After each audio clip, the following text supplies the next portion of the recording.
members. Mnatuambia nini bwana? This weekend we are going back to bury the people who were shot and killed.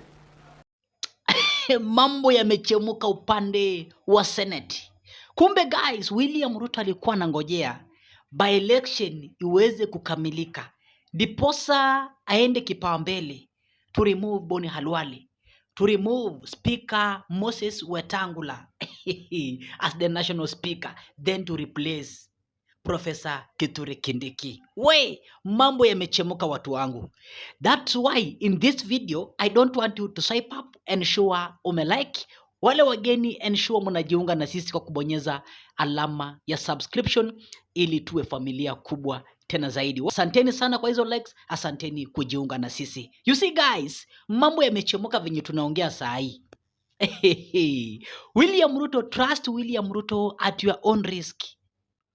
Huyu jamaa sio mtu wa kuamini. Huyu jamaa nao amekuja kuona kwamba Moses Masika Wetangula ameshindwa faulu MCA seat in Bungoma County. Kabuchai, mahali ambapo yeye mwenyewe anazaliwa. Unajua Kabuchai ni manyumbani kwa kina Wetangula kabisa. Licha kwamba yeye anaishi Kandui, alinunua Kandui, but manyumbani kwao ni Kabuchai, place ambayo kulikuwa na by election. Governor Natembe akakuja kupeana huyu independent candidate backup, then akawin, akabeat a Ford Kenya candidate. So now William Ruto ameamua he wants now to impeach Wetangula. Na nakuambia mambo yamechemuka. Unajua kuna wakati William Ruto alikuwa anahitaji Ford Kenya party iweze kushikana na UDA kama ANC party, but Mudavadi akapeana hiyo ANC party ikashikana na UDA wakaimaji. Then Ford Kenya, Moses Masika Wetangula, kwa sababu yeye ni mjuaji, alikataa kuunganisha UDA na Ford Kenya. Now mambo yamemkuta venye tunaongea saizi. Sikiza hii. The talk about Wetangula's impeachment does not shake me at all. How can a man who can't control politics in his own Kabuchai backyard lead as national speaker? It shows he is overrated and far from Kenya's needed leadership today. Alafu hii gazeti nasema plot to impeach Wetangula leaks. Imelik bana. Unajua ni kina nani unawekwa pale? Is either Utendo Molo ama Kajwang. Juu saizi ukiangalia vizuri, ile party William Ruto anaivulia ngepa ni ODM peke yake. Juu kina Edwin Sifuna wamekataa ujinga. Wamekataa ujinga, na that's why unaona William Ruto anaendelea respecting ODM party. Na iwapo kina Edwin Sifuna watakuwa kicked out ama wataweza kuexit ODM party because ya ujinga ya wale allies wa William Ruto ambao wapo ndani ya ODM, then ODM pia itakuwa kama hizi chama zingine ambazo William Ruto anazichezea tu saa hii venye tunaongea. Unaona guys? And that's why nakwambia William Ruto sio mtu atatolerate ujinga kama huu. Huwezi kosa numbers then uniambia kwamba utakaa na William Ruto. Even Kimani Ichung'wah wakati wake unakuja. Juu Kiambu ishatoka kwa Kimani Ichung'wah. Wanangojea tu 2027 na William Ruto anaenda kupeana Kimani Ichung'wah test. Akifail pia anaenda kuwa kicked out. But also to inform the Honorable KJ that in this country there is nothing like a united opposition. What I actually see is a very disunited opposition. Disunited, colorless, rudderless, clueless, visionless, planless, and that is how they lost these by-elections, Honorable Speaker. Honorable Speaker, only yesterday, on Sunday, I heard one of them saying that they had agreed with another one on how they would share positions in Nairobi County, as if Nairobi County belongs to you. Nairobi County belongs to the people of Nairobi, and it is the people of Nairobi who will decide who will be their members of parliament, their governor, their senator, their women rep. But unfortunately, Honorable Speaker, yesterday, I heard the former Vice President, Honorable Kalonzo Musyoka, a man I truly respect, assert that indeed, truly, the truthful liar was actually lying in church. And you know, Honorable Speaker, I am ashamed, because I am a member of the Presbyterian Church, that this truthful liar has been lying on the pulpit in the Presbyterian Church of East Africa, where I am a member. And I must thank the Honorable Kalonzo Musyoka for putting the record straight that truthful hire was lying at PCA Kariobangi. Honorable Speaker, I was saying these by-election results are a vindication of those of us who believe in a united country, those of us who believe in the politics of progress, those of us who believe that this country can indeed transform from a third world to a first world country. Honorable Speaker, we are vindicated by the people of Kenya in these by-elections. Honorable Speaker.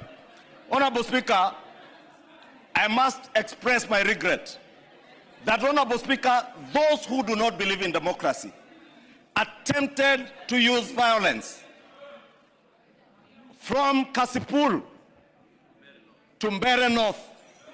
We saw the unfortunate incident, Honorable Speaker, where a former Speaker of this House attempted to box a young hustler just on the basis that they had refused to vote for a man who was playing a guitar by the roadside, Honorable Speaker.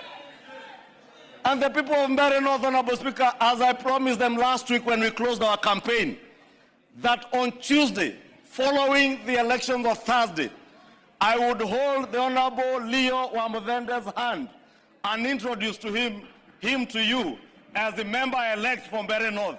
I thank God that I had that opportunity today to introduce the new member of parliament from Mbeere North, the indomitable Leo Wamudende. Now, acha tuingie upande wa Senate sasa.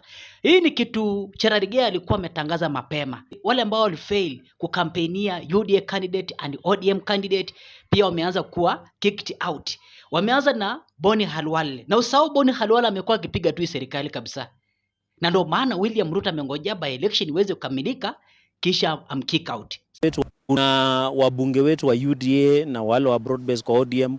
Kuna wabunge wetu wa UDA na wale wa broad base kwa ODM waliunga wapinzani wetu katika by election. Kesho tunaanza process ama mchakato wa kuondoa katika makamati na uongozi.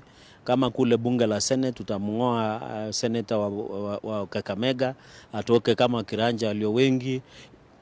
Wale wako katika parliamentary service pia tutahakikisha wameng'olewa.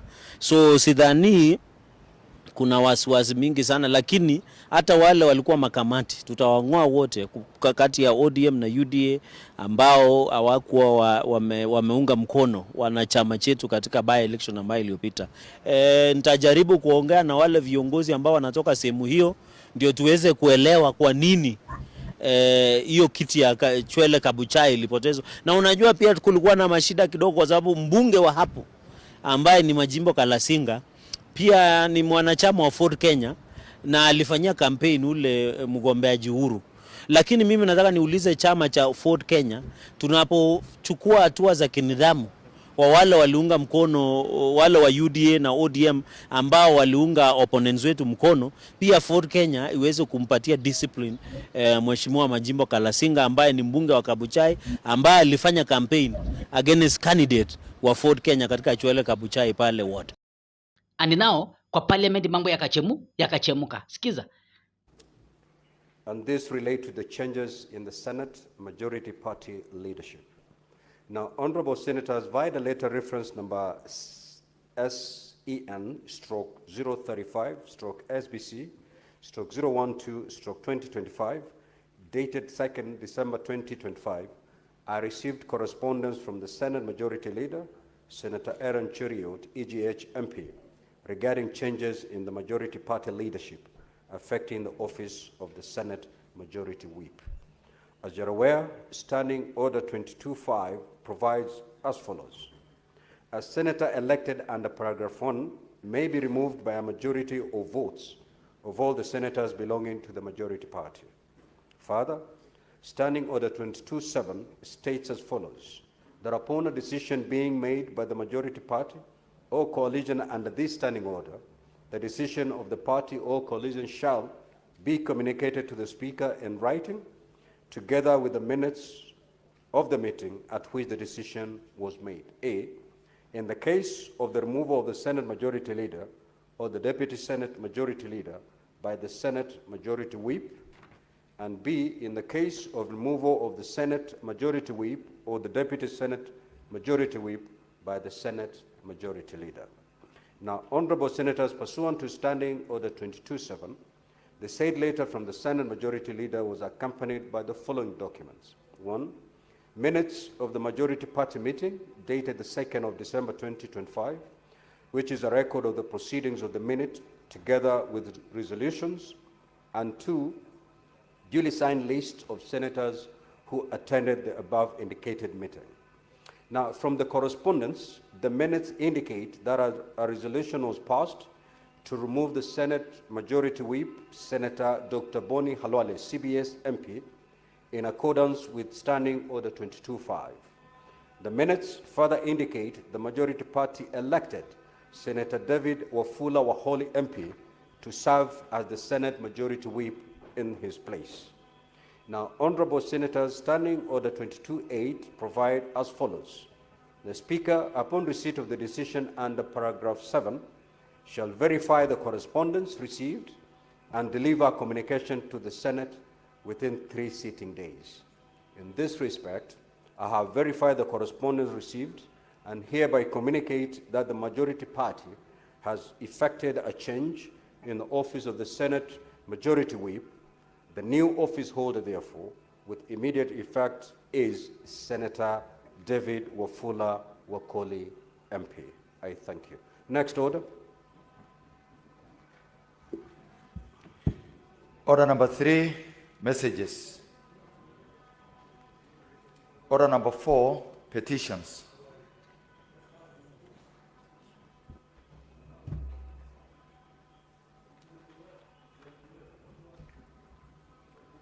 Now, Honorable Senators, pursuant to Standing Order 232, 1A, I hereby present a petition that has been submitted through the clerk by Mr. Dixon Miano on behalf of other petitioners regarding unlawful and unjustified land rates in Kahawa Sukari, Kiambu County. As you're aware, Article 1191 of the Constitution, and I quote, every person has the right to petition Parliament to consider any matter within its authority, including to enact, amend, or repeal any legislation. The salient issues raised in the said petition are as follows. That the petitioners are residents of Kahawa Sukari in Kiambu County, that the petitioners are concerned about the excessive increase of land rates imposed by the county government of Kiambu, that the county government has implemented a 1,000% increase in land rates, raising annual charges from 10,000 to 15,000. The increase is based on a 0.1% valuation rate, which residents consider excessive, unfair, and economically burdensome. That the residents were never notified of the intention to revise or increase the land rates. They further assert that the increase lacks proper legal and valuation basis as required by law. That despite the legal requirement for county governments to prepare a valuation rule and facilitate public participation, residents remain unaware of whether the rule was prepared, as they have been unable to access it at the county offices. They do not know of the basis for the land valuation and are not aware of any public participation conducted during its preparation. That the petitioners argue that the entire valuation and rate setting process violates constitutional requirements, particularly public participation, transparency, and accountability. Multiple attempts to obtain information from the county offices have been unsuccessful. The residents state that the services supposedly funded by the land rates, such as waste management, road maintenance, and general infrastructure, are poorly delivered or not delivered at all, making the steep increase unreasonable. That the residents approach the Kiambu County government, the county assembly, and the area leaders, but have received no response and no action has been taken regarding this matter. That the matter is not pending in any court, legal, or constitutional body. Honorable Speaker, I'm glad that you have posed the intention to put the question.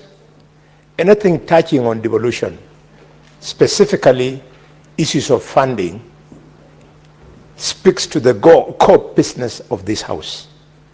I want to thank you for this opportunity, and I want to second the motion. And as I do so, I wonder, why do we bring this schedule? Probably we are playing into the hands of the National Treasury. The Constitution is very clear in 175 that the National Treasury shall release funds in a timely manner so as to enable devolved units to work. It doesn't say the National Treasury should wait for instructions from anybody. And therefore, when we give this kind of legislation, it's a good thing. We are doing our work. But to me, it's academic.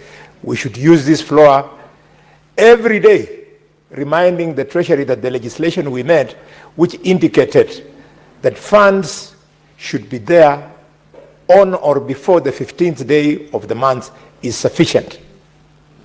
Mr. Speaker, having said that, I want to request our governors across the board.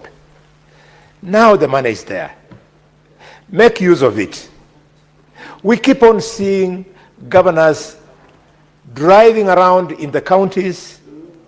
Some of them even use county fuel, Mr. Speaker, like in Kakamega, for a special pickup that carries 2 chairs, executive chairs, one for the governor at the funeral and another one on his left for his wife.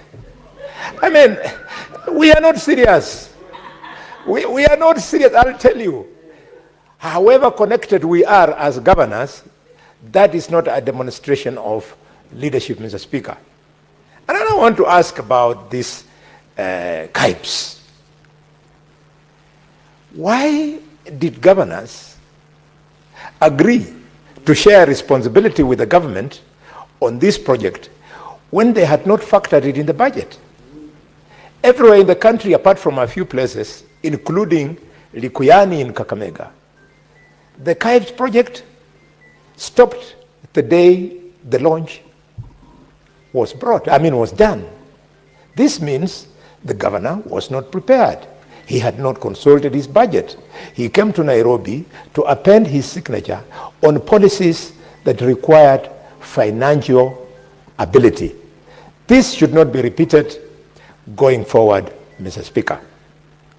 Mr. Speaker, as I finalize, allow me to use this special opportunity to thank the people of Chwele, Kabuchai ward in Bungoma County of Kabuchai constituency, and the people of Malaba constituency in Kakamega County for their demonstration of courage. Mr. Speaker, the country might not be aware what took place on the ground. This weekend we are going back to bury the people who were shot and killed. Mr. Speaker, we are going to clear bills of victims of the violence that was there in that election. I therefore congratulate them and tell them that all is not lost.